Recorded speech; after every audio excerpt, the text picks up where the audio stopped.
안녕하세요. 으라차차 유방암에서 살아남기의 차치환 교수입니다. 오늘은 호르몬 수용체 양성, 그러니까 에스트로겐이나 프로게스테론이 양성인 유방암 환자들, 내강형 혹은 이른바 루미날 타입이라고도 하는데요. 그런 환자들에게서 사용하는 항호르몬 치료제에 대해서 살펴보겠습니다. 전체 유방암 환자의 약 7-80% 정도가 호르몬 수용체 양성에 해당하는데요.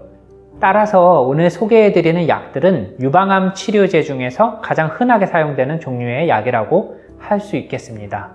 꼭 알아야 할 항호르몬 치료제 중에서 타목시펜, 상품명은 놀바덱스, 레트로졸, 상품명은 페마라, 아나스트로졸, 상품명은 아리미덱스 등이 이에 해당하는데요.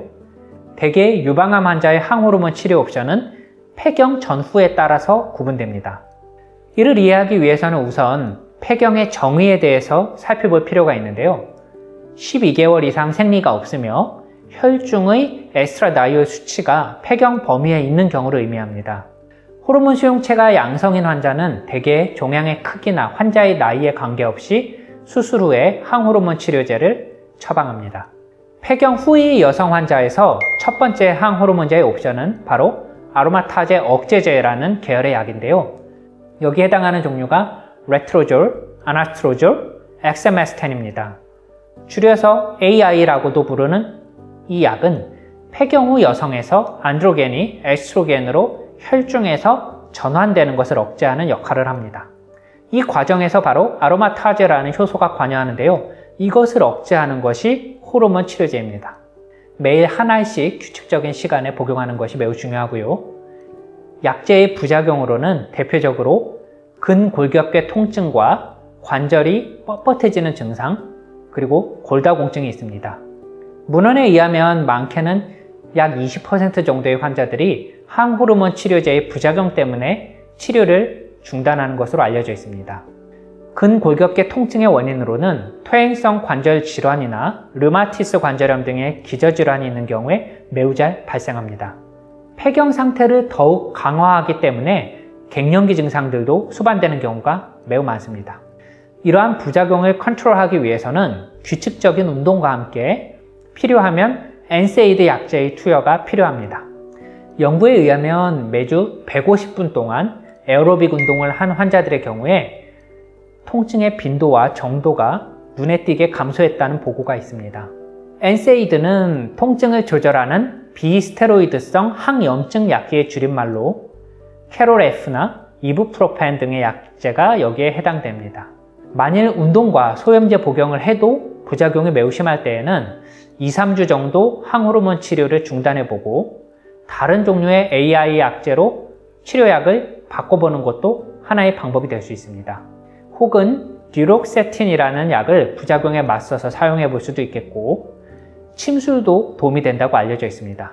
참고로 듀록세틴은 우울증에 사용하는 약이지만 골관절염의 완화에도 도움이 됩니다. 그럼에도 불구하고 아로마타제 억제제의 부작용이 너무 심한 경우에는 상대적으로 부작용이 덜한 타목시펜을 대체제로 고려할 수도 있겠습니다. 32,000여 명의 폐경 후 여성을 대상으로 한 타목시펜과 AI의 효과를 비교한 메타 분석에 의하면 AI로 5년간 투약한 경우나 2-3년간 타목시펜을 사용한 후 AI로 스위칭한 경우에 재발률이 더 낮았습니다. 즉, 타목시펜보다는 AI가 더 효과가 좋다는 말입니다. 반면에 동일한 AI 약제들 간에는, 그러니까 레트로졸이나 아나스트로졸 간에는 효과나 부작용에 큰 차이는 없었습니다. 폐경 전 여성 환자에서는 크게 재발의 위험에 따라서 고위험군과 저위험군으로 분류합니다. 만일 재발의 위험이 높지 않은 경우에는 항호르몬 치료의 첫 번째 옵션은 바로 타목시펜입니다. 가장 역사가 오래된 유방암 치료제이기도 한 이 약은 선택적으로 에스트로겐 수용체를 차단하는 역할을 함으로써 유방암 세포의 성장을 막는 역할을 합니다. 즉, 여성 호르몬 수용체에 경쟁적으로 달라붙어서 유방암 세포가 자라지 못하게 하는 것이죠. 타목시펜 약의 부작용으로는 자궁내막암, 폐색전증, 뇌졸중 등을 들 수 있으며 따라서 주기적인 산부인과 검진이 필수입니다. 사실 유방암 환자들이 약의 부작용을 꽤 두려워하시는데요. 빈도로만 따지자면 1000명 중에 1명꼴로 발생할 정도로 매우 드뭅니다. 즉, 너무 질에 걱정할 필요는 없고 다만 정기적인 산부인과 검진을 잘 받으셔야 한다는 뜻입니다. 만일 타모xifen 치료를 시작한 환자에서 치료 경과 중에 생리가 없어진 경우에는 혈중 에스트라다이올과 FSH라는 호르몬 수치를 확인해서 폐경의 범주에 들어갔는지를 판단합니다. 만일 폐경에 접어든 경우에는 타모xifen에서 AI 약제로 변경하기도 합니다. 이 경우에는 다시 난소 기능이 회복되는 경우도 꽤 있어서 면밀한 추적 관찰이 필요합니다. 혈중 여성 호르몬 농도를 측정해서 만일 난소 기능이 회복되었다면 다시 타모xifen으로 약을 바꿔야 됩니다. 두 번째로 폐경 전 여성 환자에서 재발의 위험성이 높은 고위험군의 경우에는 치료의 옵션이 꽤 달라집니다. 가령 유방암의 크기가 5cm 이상으로 크거나 수술 후에 림프절 전이를 동반한 경우에 항암 치료를 반드시 받아야 되는 재발의 고위험군에서는 타모xifen 대신에 꽤 부작용이 심한 난소 억제 주사와 함께 AI를 사용하기도 합니다. 난소 억제 주사는 흔히 졸라덱스, 루프린 등으로 알려져 있고 매달 사용하는 피하 주사나 3달에 한 번씩 맞는 주사제도 있습니다. 경우에 따라서는 최근에는 전이성 유방암에서 널리 사용되는 CDK4/6 억제제 중에 하나인 벌제니오라는 약을 고위험군 폐경전 유방암 환자에서 수술 후에 복용하기도 합니다. 항호르몬제의 치료 기간에 대해서는 최소한 5년간 약 복용이 필요합니다. 그런데 유방암 재발의 고위험군에서는 7에서 10년까지 치료가 연장되기도 합니다. 그 이유는 호르몬 수용체 양성인 내강형 루미날 타입의 유방암의 경우에는 5년 이후에 재발하는 후기 재발의 경우가 종종 있기 때문입니다.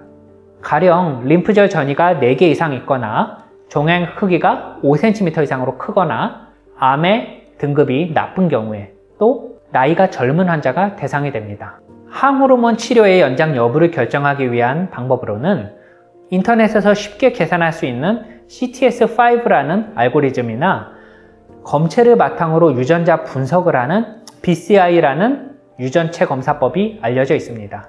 자, 다시 한번 강조드립니다. 루미날 타입의 유방암은 수술 후 5년 이후에도 재발하는 가능성이 있기 때문에 반드시 항호르몬제를 성실하게 매우 잘 복용하는 것이 핵심입니다.